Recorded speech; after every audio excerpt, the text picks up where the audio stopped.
你揸住架車喺一條無邊無際嘅海岸線旁邊飛馳，左手邊係藍到發亮，好似波浪咁拍打住懸崖嘅南太平洋同印度洋，右手邊係一望無際帶點神秘色彩嘅荒原。呢度嘅風景靚到可以即刻做計算機，卓布、乾淨、壯觀，完全未被污染。但係當你行咗成百幾公里，甚至幾百公里之後，你突然之間會起一陣雞皮疙瘩，因為你發現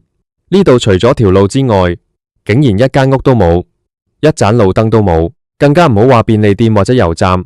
你成個人好似被掉進咗一個高畫質嘅無人世界入面。呢個地方就係澳洲南部嘅沿海地區，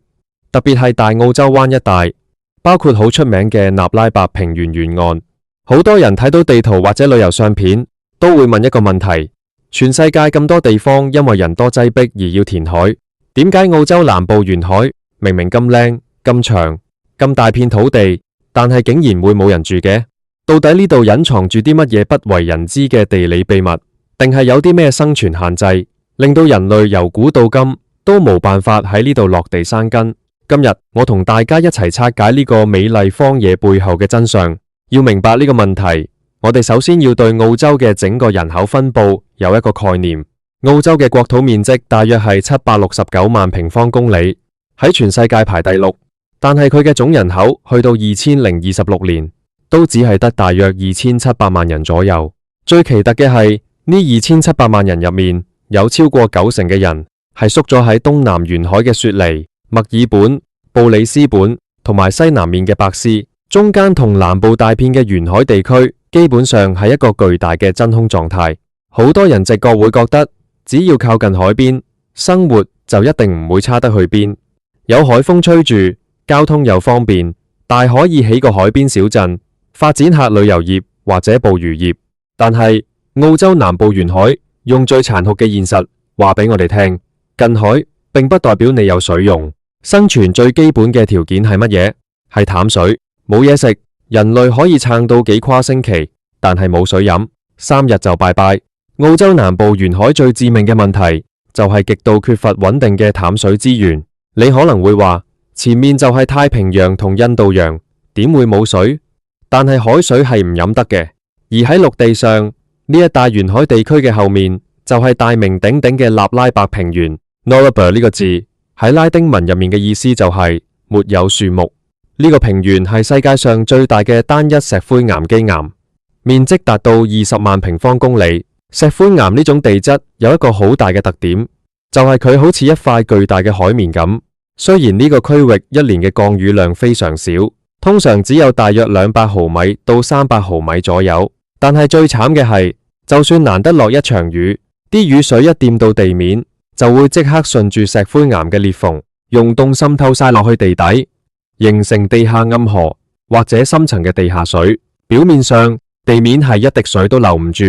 冇一條好似長江、黃河或者密西西比河咁樣可以一年四季源源不絕提供淡水嘅地表河流。喺呢度你理唔到一個湖泊，唔到一條溪流。有人會諗，既然有地下水，咁我哋打井抽水咪得咯？呢個諗法早期嘅澳洲探險家都試過，但係因為呢度嘅地質環境同埋長期缺乏雨水補充，呢度嘅地下水好多時鹽分極高，高到甚至同海水差唔多。呢啲水唔單止人類飲唔落肚，你攞去灌溉農作物，啲植物會即刻被鹹死。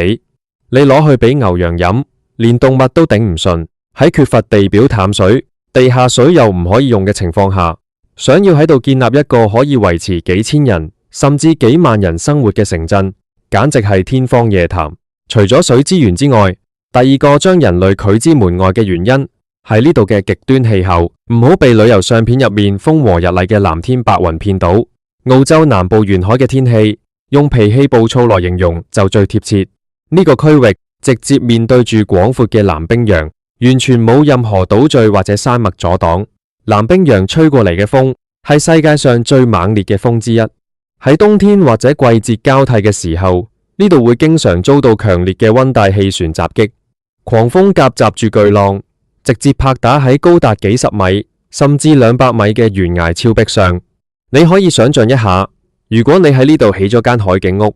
你每日面對嘅唔係溫柔嘅海浪聲，而係好似海嘯一樣嘅風暴轟鳴。呢度嘅風力大到可以輕易吹起沙石，長年累月嘅強風令到沿岸嘅植被根本起唔到身，只能夠生長一啲貼近地面嘅低矮灌木同耐旱草本植物。而到咗夏天，情況就會變成另一個極端，因為呢度沿海地區同內陸嘅巨大沙漠其實只有一線之隔。當夏天內陸嘅熱空氣向南吹襲嘅時候，沿海地區嘅氣溫會喺短時間內飆升到攝氏40度，甚至45度以上。今日可能係30度嘅海風，聽日就變成好似焗爐一樣嘅熱浪。更恐怖嘅係，呢種極端嘅高溫同乾燥，往往會引發毀滅性嘅山火。喺澳洲歷史上，南部地區發生過好多次震驚世界嘅大山火，火勢借住南冰洋嘅狂風，可以喺幾小時內吞噬幾百公里嘅土地。喺呢種隨時會被大火吞噬，又或者被狂風吹散嘅環境下，生活成本同心理壓力都大到令人難以承受。講到呢度，可能又有人會話，世界上好多地方都好缺水，天氣好極端，好似美國嘅拉斯維加斯、鳳凰城，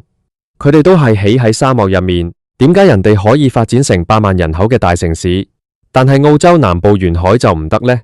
呢度就要講到第3個核心原因：土壤、肥力同農業發展嘅可能性。美國嘅西南部沙漠雖然表面上乾旱，但係佢哋周圍有好多高聳嘅山脈，好似內華達山脈或者洛基山脈。呢啲山脈到咗冬天會積雪，春天融雪嘅時候就會形成好似科羅拉多河咁樣嘅大河，將源源不絕嘅淡水同山上含有豐富礦物質嘅泥沙帶到下游嘅平原。而且美國好多土地喺地質學上相對年輕，土壤入面含有豐富嘅磷、氮同其他微量元素，只要你肯引水過去，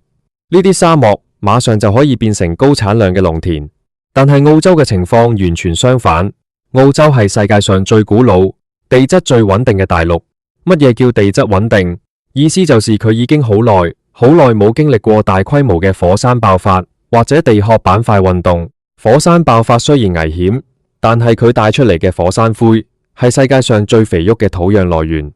因為澳洲缺乏呢種大地嘅更新，呢度嘅土壤經歷咗幾百萬年，甚至上千萬年嘅風化同雨水沖刷，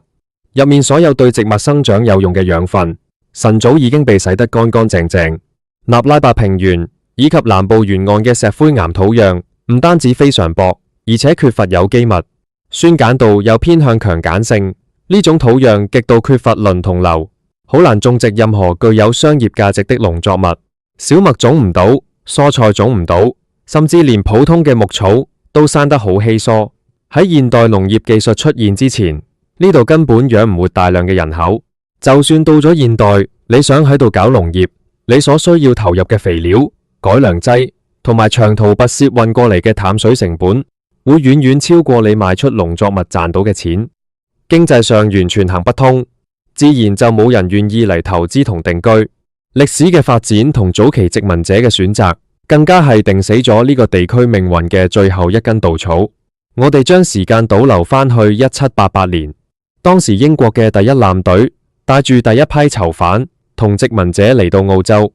當其時佢哋首先喺雪梨起腳。因為雪梨有一個天然嘅深水良港，周圍嘅土地相對肥沃，又有充足嘅河流提供淡水。隨着殖民開拓嘅推進，英國人開始探索成個大陸。喺1801年到1803年期間，英國航海家馬修·福林達斯成為了第一個環繞澳洲航行嘅人。當佢坐住船經過澳洲南部嘅大澳洲灣時，佢喺日記入面寫道：呢度嘅懸崖峭壁睇落去雖然非常壯觀，但係成個海岸線望過去，一條可以俾船隻停泊嘅天然海灣都冇，而且完全睇唔到有淡水嘅痕跡。對於當時依靠海運嚟同母國英國維繫交通貿易嘅殖民者嚟講，一個冇好港口、冇淡水嘅海岸就等同於一塊死地。當時嘅船隻全部都係帆船或者早期嘅蒸汽船，每行一段路都需要補給淡水同嘢食。如果一個海岸線長達上千公里都無法提供補給，咁呢個海岸就只會被視為航海嘅危險地帶，而唔係定居嘅首選。結果，殖民者將資金同人力全部投進咗條件好得多嘅地方。墨爾本喺1835年建立，阿德萊德喺1836年建立，伯斯喺1829年建立。呢幾大中心城市一建立，就形成咗一個強大嘅凝聚效應。基礎設施、鐵路、公路、學校、醫院，全部都圍繞住呢幾個點嚟興建。你要知道，喺澳洲起基礎設施成本係高到嚇死人，因為地方太大，人太少。如果要喺阿德萊德同伯斯中間呢條長達2000幾公里嘅南部海岸線上夾硬起一座新城市，你首先要鋪設上千公里嘅電網，起大型嘅海水淡化廠，仲要起幾百公里嘅物資供應線。喺阿德萊德或者雪梨本身都仲有大量土地未開發嘅情況下，無論係澳洲政府定係私人財團，都絕對唔會做呢種賭錢落海嘅傻事。不過，雖然呢度冇人定居，但並不代表呢度完全冇人類嘅足跡。喺呢條漫長嘅南部沿海公路艾爾公路上，其實散落住極少數規模非常細嘅補給站，我哋叫公路小站。呢啲小站通常只有一間油站、一個簡陋嘅汽車旅館，同埋一間賣漢堡包、薯條嘅餐廳。成個小站可能就只有一家人或者2-3個員工喺度打理。佢哋嘅生活方式喺我哋現代城市人眼中，簡直好似火星生存一樣。佢哋所有嘅食水，一係靠大型水車，每隔幾個星期從幾百公里外嘅城市運過嚟；一係靠屋頂巨大嘅雨水收集槽，將一年落得嗰幾場雨死慳死抵咁儲起嚟用。佢哋嘅電力以前全部靠大型嘅柴油發電機，每日24小時轟鳴，燒柴油嘅成本貴到飛起。雖然依家多咗太陽能同儲能電池，但係電費依然係一筆好大嘅開支。喺呢度工作嘅人生活極之孤獨。最近嘅大型醫院可能喺500公里甚至1000公里之外。如果遇到緊急醫療狀況，起碼要等幾個小時。等澳洲出名嘅皇家飛行醫生服務隊放飛機過嚟，條筆直嘅公路當作跑道降落，先可以將病人接走。喺呢種連病都病唔起嘅環境下，你話點會有普通家庭願意搬過嚟長住？但係正正因為人類嘅無能為力，反而成就咗澳洲南部沿海一種驚世駭俗嘅美。因為完全冇人類城市嘅光污染，呢度擁有全世界最純正、最震撼嘅星空。當夜幕低垂，你企喺大澳洲灣嘅懸崖邊，抬頭一望，成條銀河好似一條發光嘅立體絲帶一樣，橫跨天際，甚至連大、小麥、節輪、星雲都清清楚楚。呢種星空喺香港或者任何一個大城市，你花幾多錢都買唔到。而且呢度亦都成為咗野生動物嘅最後天堂。每年到咗5月到10月期間，大量嘅南路脊鯨會由寒冷嘅南極海域游到大澳洲灣溫暖平靜嘅沿岸海域進行交配同產子。你可以想象一下，當你企喺空無一人嘅本達懸崖上面，望落去百幾米下嘅海面，有10幾隻甚至幾十隻好似島嶼一樣大嘅鯨魚喺度噴水翻滾。嗰種大自然帶俾你嘅震撼，係任何人工主題公園都冇辦法比擬。除咗鯨魚之外，呢度仲有成千上萬嘅澳洲毛皮、海獅、特有嘅海鳥，以及喺陸地上奔跑嘅紅袋鼠同口鮑。人類喺呢度只是一個微不足道嘅過客，而大自然先係呢度真正嘅主人。講到呢度，我哋可以做一個總結：澳洲南部沿海之所以咁靚，但係冇人住，唔係因為澳洲人懶，亦都唔係因為呢度有啲咩神秘嘅詛咒，而係大自然用最底層嘅地理邏輯為人類劃定咗一條不可逾越嘅界線。極度匱乏嘅淡水、薄弱且毫無營養嘅古老土壤、南冰洋狂暴嘅季候風與巨浪、夏天高達45度嘅恐怖高溫與山火威脅，再加上歷史上殖民者以港口同水源為核心嘅定居模式，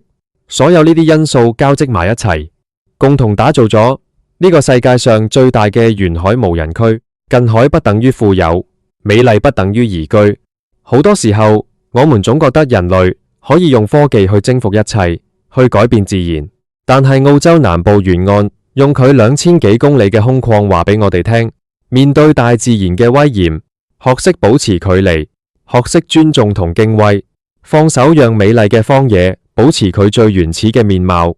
或許先係人類最聰明嘅選擇。下一次，當你睇到澳洲南部沿海啲相，或者有機會親自開車行一趟亞爾公路嘅時候，希望你會記得呢片無人居住嘅荒野，其實係地球留俾我哋最珍貴嘅一件天然藝術品。